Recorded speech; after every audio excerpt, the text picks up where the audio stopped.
Idukki പേപ്പാറയിൽ ration കടയിൽ നിന്നും ലഭിച്ചത് ഭക്ഷ്യയോഗ്യമല്ലാത്ത അരി എന്ന പരാതിയുമായി യുവാവ്. ചെള്ളി നിറഞ്ഞതും കട്ട കിട്ടിയ മാലിന്യങ്ങൾ കലർന്നതുമായ അരിയാണ് തനിക്ക് ലഭിച്ചതെന്നാണ് യുവാവിന്റെ പരാതി. ഇടുക്കി താലൂക്ക് സപ്ലൈ ഓഫീസിലെത്തി യുവാവ് പരാതി കൊടുത്തു. നമുക്ക് കഴിക്കാൻ പറ്റുന്ന ഒരു രീതിയിലല്ല. ഈ നമ്മൾ സിമെന്റ് ഒക്കെ വാരിയിട്ടിട്ട് ചാന്ത് മിച്ചം വരില്ല, ആ രീതിയിൽ അരി കട്ട പിടിച്ചിരിക്കുന്നു.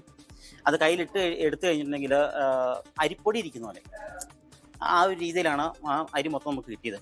ഇനി അത് കൂടാണ്ട് ഞാൻ എന്നിട്ട് ആ റേഷൻ കടക്കാരനെ വിളിച്ചു, ചേട്ടാ ഇതെന്നെ സംഭവം എന്ന് ചോദിച്ചാൽ പറഞ്ഞു, നീ അരി തിരിച്ചു കൊണ്ടുപോവാ, ഞാൻ മാറിത്തരാം എന്ന് പറഞ്ഞു. ഇത് നമ്മുടെ ആ ഒരു ഏരിയ എന്ന് പറയുമ്പോൾ അങ്ങനെയാണ്, ട്രൈബൽ ഏരിയ ആണ്. അപ്പോൾ അവരിത് അതിനെക്കുറിച്ച് ആരും പറയുന്നുമില്ല, ഇത് കിട്ടുന്നതും മേടിച്ചുകൊണ്ട് പോകുന്നു, പ്രതികരിക്കാൻ ആരുമില്ല.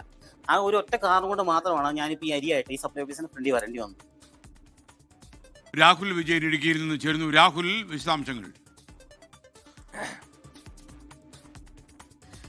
എസ്കെൻ, കഴിഞ്ഞ കുറച്ച് മാസങ്ങൾക്ക് മുമ്പ് ഇടമലക്കുടിയിൽ സമാനമായോഗ്യമല്ലാത്ത റേഷനരി വിതരണം ചെയ്തു. മാത്രമല്ല അതിൽ ഒരുപാട് കട്ടുകൊണ്ട് പോവുകയും ചെയ്തു എന്നുള്ള പരാതിയായിരുന്നു.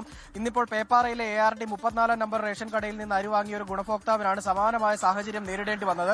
ഭക്ഷ്യയോഗ്യമല്ല, പൂപ്പൽ പിടിച്ചതാണ്, അതിൻ്റെ അകത്ത് ചെള്ളു നിറഞ്ഞിട്ടുണ്ട്, പുഴുവരിച്ചതാണ് എന്നതുൾപ്പെടെയുള്ള പരാതികളാണ് ഈ യുവാവ് മുന്നോട്ട് വെക്കുകയും ചെയ്തിട്ടുള്ളത്. ഇതൊരു ആദിവാസികൾ ഉൾപ്പെടുന്ന ഒരു മേഖലയാണ്. അത്തരത്തിലുള്ള ഗുണഭോക്താക്കളും ഈ മേഖലയിലുണ്ട്. അവരിതിൽ കൃത്യമായിട്ടുള്ള പരാതി നൽകിയിട്ടില്ല എന്നുള്ളതാണ് മനസ്സിലാക്കാൻ കഴിയുന്നത്. എന്തായാലും ഈ യുവാവ് ഇടുക്കി താലൂക്ക് സപ്ലൈ ഓഫീസിൽ ഈ റേഷനരിയുമായി നേരിട്ടെത്തി പരാതി നൽകുകയും ചെയ്തു. അതിന്റെ അടിസ്ഥാനത്തിൽ ഈ റേഷൻ കട ലൈസൻസിയോട് ഹാജരാകാൻ സപ്ലൈ ഓഫീസർ പറഞ്ഞതാണ്. പക്ഷേ ആ സമയത്ത് അദ്ദേഹം ഹാജരാകാൻ തയ്യാറായില്ല. പിന്നീട് റേഷൻ കടയിലേക്ക് ഉദ്യോഗസ്ഥർ നടത്തിയ അന്വേഷണത്തിൽ അവിടെ ഭക്ഷ്യയോഗ്യമല്ലാത്ത സമാനമായ രീതിയിലുള്ള 75 കിലോ അരി കൂടി കണ്ടെത്തി എന്നുള്ളതാണ് ഏറ്റവും പ്രധാനപ്പെട്ട കാര്യം. എന്തുകൊണ്ടാണ് ഇത്തരത്തിലുള്ള ഈ ഭക്ഷ്യയോഗ്യമല്ലാത്ത അരി വിതരണം ചെയ്യേണ്ടി വരുന്നത് എന്ന സാഹചര്യം കൃത്യമായി പരിശോധിക്കപ്പെടേണ്ടതാണ്. എന്തായാലും യുവാവിന്റെ പരാതിയിൽ കൃത്യമായിട്ടുള്ള അന്വേഷണം നടക്കും എന്നുള്ളതാണ് താലൂക്ക് സപ്ലൈ ഓഫീസർ വ്യക്തമാക്കുകയും ചെയ്തിട്ടുള്ള എസ്കെൻ. രാഹുൽ വിജയനാണ് ഇടുക്കിയിൽ നിന്ന് വിവരങ്ങളുമായി ചേർന്നത്.